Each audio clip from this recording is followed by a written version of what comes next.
नमस्कार दोस्तों, आज मैं आप लोगों से बात करूंगा भारत के प्राइम मिनिस्टर नरेंद्र मोदी की ग्लोबल साउथ की यात्रा के विषय में, जिसके तहत वो सबसे पहले 3 देशों की यात्रा पे गए हैं, जहां पे वे जॉर्डन, इथोपिया एंड ओमान की यात्रा पे निकले हुए हैं। जब वो जॉर्डन पहुंचे तो वो वहां के कैपिटल अम्मान में पहुंचे, जहां पे उनका भव्य स्वागत किया गया। स्वयं वहां के जो प्राइम मिनिस्टर थे जफर हसन ने उनका वेलकम किया एंड बाद में जो वहां के क्राउन प्रिंस है अल हुसैन बिन अब्दुल्ला सेकंड ने भी उनका एक भव्य और गर्मजोशी से स्वागत किया। भारत के प्राइम मिनिस्टर एंड जॉर्डन के बीच में जो चल रहे रिलेशंस है, 75 साल की जो ये रिलेशन चल रही है, उसको बहुत ही ज्यादा स्ट्रॉन्ग करने की कोशिश कर रहे हैं, जिसके तहत वो मल्टीपल सेक्टर जैसे ट्रेड हो गया, एग्रीकल्चर हो गया, हेल्थ केयर हो गया, इंफ्रास्ट्रक्चर हो गया, क्रिटिकल मिनरल्स हो गया, जैसे मल्टीपल सेक्टर में वो बात करेंगे। साथ ही साथ भारत के प्राइम मिनिस्टर ने क्या किया था, 8 पॉइंट्स के विषय में बताया था। वो 8 पॉइंट्स क्या है, मैं उससे आगे आपको विस्तार से बताऊंगा, ठीक है। उसे जानने से पहले मैं आपको बता दूं, मैं आपको एक क्वेश्चन प्रोवाइड करने वाला हूं लास्ट में, जिसमें मैं पूछूंगा कि जॉर्डन जो रिवर्स है वो किसके साथ नेचुरल बाउंड्री शेयर करती है। Just like Jordan and Israel, Jordan and Gaza, Egypt and Jordan, या फिर इजराइल एंड लेबनान के बीच में, जिसके बीच में नेचुरल बाउंड्री शेयर करते हैं, आप इसे कमेंट करके मुझे बता सकते हैं। आइए शुरू करते हैं। जैसे कि आपको पता है, जब भारत के प्राइम मिनिस्टर किसी भी देश में जाते हैं तो उनका भव्य स्वागत किया जाता है। साथ ही साथ जो भारतीय कम्युनिटी के लोग हैं वह वहां उनसे मिलते हैं और उनके साथ एक गर्मजोशी से वो वार्ता करते हैं। लेकिन जब वो जॉर्डन पहुंचे तो वहां पे जब वो अल हुसैन पैलेस में गए तो वहां पे जो जॉर्डन की सबसे सर्वोच्च पुरस्कार है गार्ड ऑफ ऑनर्स, उससे इन्हें सम्मानित किया गया, जो भारत के लिए एक बहुत ही गौरवान्वित की बात है, ठीक है। जिसके लिए भारत के प्राइम मिनिस्टर नरेंद्र मोदी ने उन्हें थैंक्स भी किया था और अपने इस जो भव्य स्वागत हुआ था उसको भी इन्होंने हाईलाइट किया था। लेकिन हमारे लिए जो जो इम्पोर्टेंट चीज है, जो हमें इस लेक्चर से जानना है, वो है भारत और जॉर्डन के बीच में चले आ रहे ट्रेड के विषय में। अगर मैं बात करूं इन दोनों के विषय में, फाइनेंशियल ईयर 2023-24 में तो लगभग 2.87 बिलियन डॉलर के आसपास का बायलैटरल ट्रेड हुआ था, जिसमें अधिकांशतः जो भारत है वो एक्सपोर्ट के रूप में बात करें तो वह जो रिफाइनरी पेट्रोलियम्स है उसे बहुत ही ज्यादा एक्सपोर्ट करता है। स्पेशली आपको पता है, जब कोरोना आया था, या फिर कह सकते हो जब रसिया यूक्रेन का वार चला था, तो भारत को बहुत ही चीप प्राइस में क्या हुआ था, क्रूड ऑयल मिला था, जिसके तहत भारत ने क्या किया था, बहुत सारे क्रूड ऑयल को अपने देश में खरीद लिया था। फिर उसे रिफाइन करके क्या करा, मल्टीपल कंट्री में, उन कंट्रियों में जिनके पास रिफाइन की करने की शक्ति नहीं है, उन्हें क्या कर रहा है, या बेच रहा है, मतलब रिफाइंड ऑयल बेच रहा है। साथ ही साथ इलेक्ट्रॉनिक मशीनरीज हो गए, अनाज। आपको पता है भारत की जो ट्रेड है उसमें सबसे ज्यादा ताकतवर चीज जो है वो अनाज है, तो ये बहुत ज्यादा अनाज भी वहां पे भेजता है। जस्ट लाइक वो भारत यहाँ से जो जमे हुए मांस होते हैं, फ्रोजन मीट होता है, स्पेशली जो बफेलो के जो मीट्स होते हैं, यह भी जॉर्डन में बहुत ही अधिक मात्रा में भारत एक्सपोर्ट करता है, ठीक है। लेकिन भारत जॉर्डन से कुछ चीजें इंपोर्ट भी करता है, क्योंकि आपको पता है जो जॉर्डन है वो फास्फेट एंड पोटास बहुत ज्यादा वहां पाए जाते हैं। और जो फास्फेट एंड पोटास होता है, भारत के जो एग्रीकल्चर सेक्टर है उसमें बहुत ज्यादा रिक्वायरमेंट होती है। तो ये फास्फेट एंड पोटास जो भारत वहां से एक्सपोर्ट करता है, माफ करिएगा, इंपोर्ट करता है। एंड सेकेंड बात कर, जो फास्फोट्रिक एसिड होता है वहां से वो इंपोर्ट करता है। कच्चे या फिर रॉ मटेरियल जो होता है वो भारत बहुत ज्यादा इंपोर्ट करता है, ठीक है। इन ऑर्गेनिक केमिकल्स भी भारत इंपोर्ट करता है जॉर्डन से। आइए अब हम समझते हैं जो 8 point prime minister Narendra Modi ने 8 पॉइंट दिया था, जिसके तहत वो भारत और जॉर्डन के रिलेशंस को और स्ट्रॉन्ग करने की कोशिश करे, वो है क्या।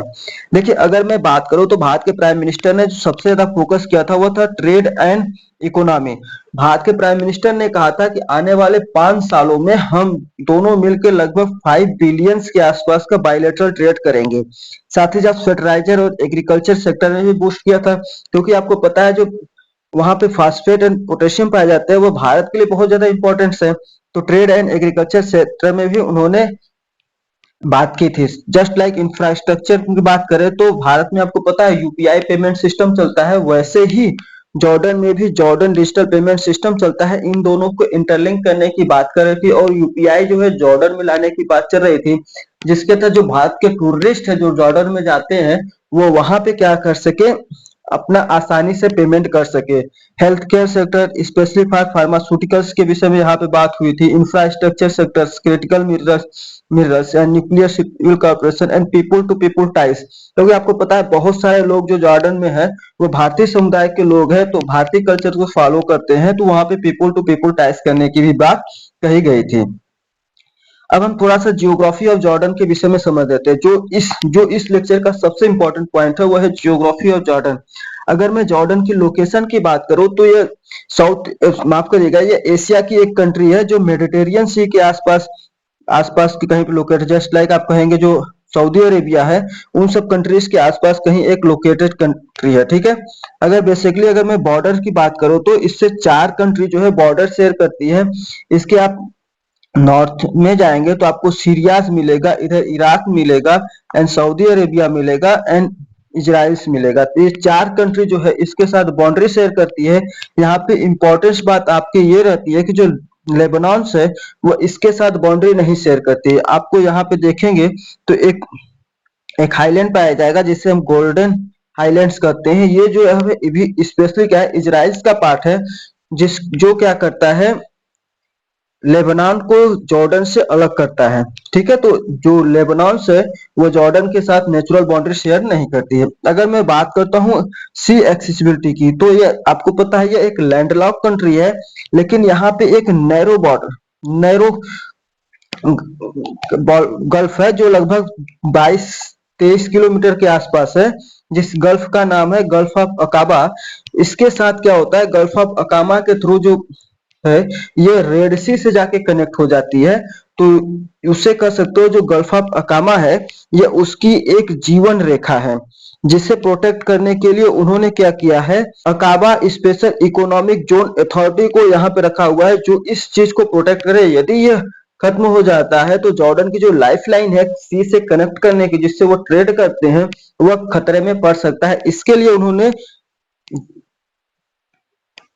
अकामा स्पेशल इकोनॉमिक जोन अथॉरिटी को यहाँ पे अपॉइंट किया गया है। यहीं पे अगर देखेंगे तो एक रिफ्ट वैली पाई जाती है जिसे जॉर्डन रिफ्ट वैली कहते हैं। आप ये देख सकते हैं ये जो पूरी है इसे जॉर्डन रिफ्ट वैली कहते हैं। जो अफ्रीकन रिफ्ट वैली नहीं है उसी का यह एक्सटेंडेड पार्ट है नॉर्थ साइड में, ठीक है।